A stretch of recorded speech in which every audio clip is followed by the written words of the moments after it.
Shalom, Bapak Ibu, saudara-saudara di dalam Tuhan kita Yesus Kristus di kota Bandung. Sebelum kita mendengarkan renungan firman Tuhan hari ini, mari terlebih dahulu kita berdoa. Bapa yang Maha Kasih dan Maha Penyayang, di dalam nama Tuhan Yesus Kristus, pujian, syukur, dan hormat kami panjatkan kehadirat-Mu ya Tuhan. Di momen memperingati Paskah ini, bahwa Engkau telah rela datang dan turun ke dunia orang berdosa untuk menganugerahkan keselamatan bagi semua orang yang percaya kepadamu. Atas kebaikan dan anugerah-Mu itu, kami berterima kasih ya Bapa. Di dalam nama Tuhan Yesus Kristus, berkati firman Tuhan yang akan kami renungkan hari ini. Dan biarlah renungan ini menjadi berkat untuk setiap orang yang mendengarkannya. Di dalam anugerah dan kasih sayang Tuhan Yesus, kami berdoa. Haleluya. Amin. Bapak, Ibu, saudara-saudara, apapun kondisi saudara hari ini, mungkin saudara sedang di dalam perjalanan, di kendaraan saudara, di rumah saudara, atau di rumah sakit, atau dimanapun engkau berada. Mari kita sama-sama merenungkan firman yang akan kita baca pada hari ini. Firman Tuhan terambil di dalam kitab Ibrani 9 ayat 22. Oleh sebab itu, tema hari ini adalah darah domba menyelamatkan. Ibrani 9 ayat 22 berkata, "Dan hampir segala sesuatu disucikan menurut hukum Taurat dengan darah, dan tanpa penumpahan darah tidak ada pengampunan." Bapak, Ibu, saudara-saudara yang kekasih di dalam Tuhan kita Yesus Kristus, Tuhan kita telah mengorbankan dirinya untuk menebus kesalahan dan dosa umat manusia. Kebangkitan Yesus dari kematian memberikan pengharapan bagi umatnya yang telah ditebus dengan darahnya yang mahal itu. Paskah merupakan 3 hari setelah Yesus Kristus mati di kayu salib. Artinya adalah sebuah hari kebangkitan Yesus. Yang ini adalah kehidupan yang kekal. Kehidupan abadi tersebut diberikan kepada umat manusia yang percaya kepadanya sebagai Tuhan dan Juru Selamatnya. Perayaan Paskah digelar setiap bulan Maret atau April, dan di tahun 2024 ini rangkaian Paskah jatuh pada 29 Maret sebagai Jumat Agung atau Good Friday.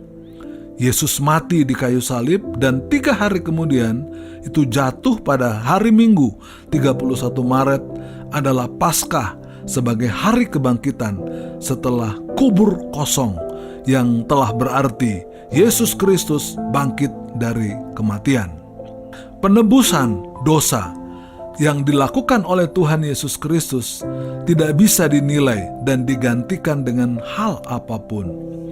Kebangkitan Yesus memberikan pengharapan bagi kehidupan umat Kristiani sebagai berikut. Kita menjadi orang-orang yang beruntung dalam Kristus, dan kehidupan kita terhitung, terpilih, dan kita terpilih menjadi anak-anak Allah, seperti terambil dari Yohanes 1 ayat 12, dan patut menyiarkan ajarannya yang benar, membawa kabar sukacita dan keselamatan yang kekal. Berikutnya adalah kepercayaan terhadap Yesus tidak menjadi sia-sia dan akan menjadikan kita lebih taat pada ajaran-ajarannya, seperti tertulis di dalam Injil Yohanes pasal 3 ayat 16, "Setiap orang yang percaya kepadanya tidak binasa, melainkan beroleh hidup yang kekal." Tidaklah binasa kita yang mengikuti jejak Yesus dan akan hidup abadi bersama-sama dengan Dia dalam kerajaan Allah. Begitu juga pemberitaan atau ayat-ayat dalam kitab Injil, semuanya itu benar. Tidak ada yang bohong, ya, seperti di salah satu pengakuan iman Gereja Bethel Indonesia yang menyatakan bahwa firman Tuhan, perjanjian lama dan perjanjian baru, adalah firman Tuhan yang diyakini kebenarannya.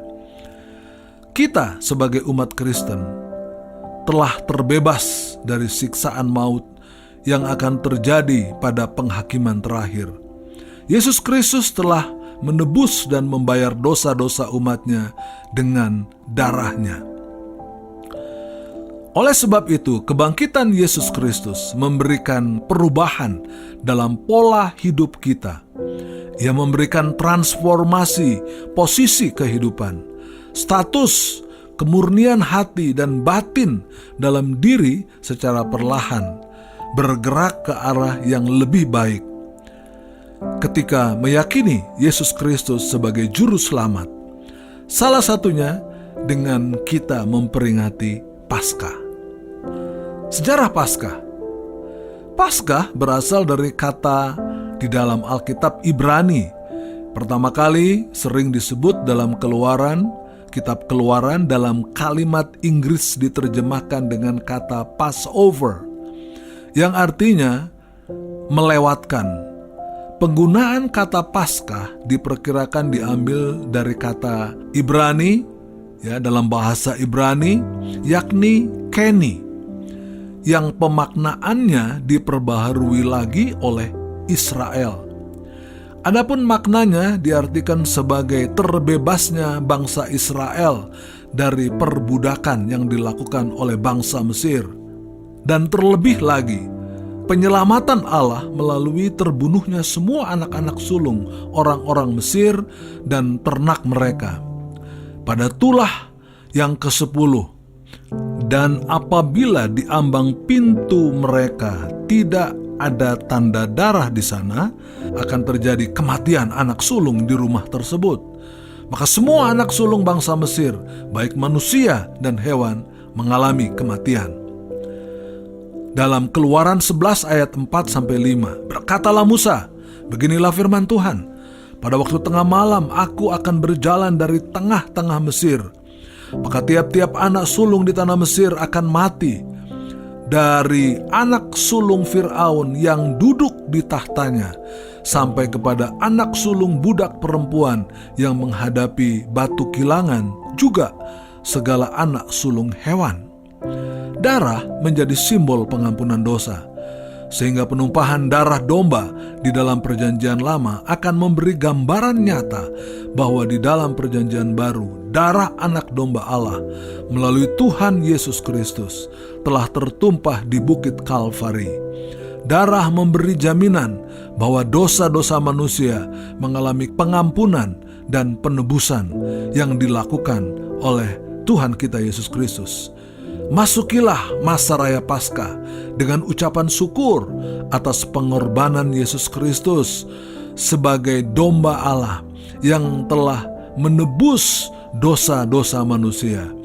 Tak ada pengampunan tanpa penumpahan darah. Tuhan Yesus memberkati saudara-saudara sekalian dimanapun engkau berada. Haleluya. Amin. Kita berdoa.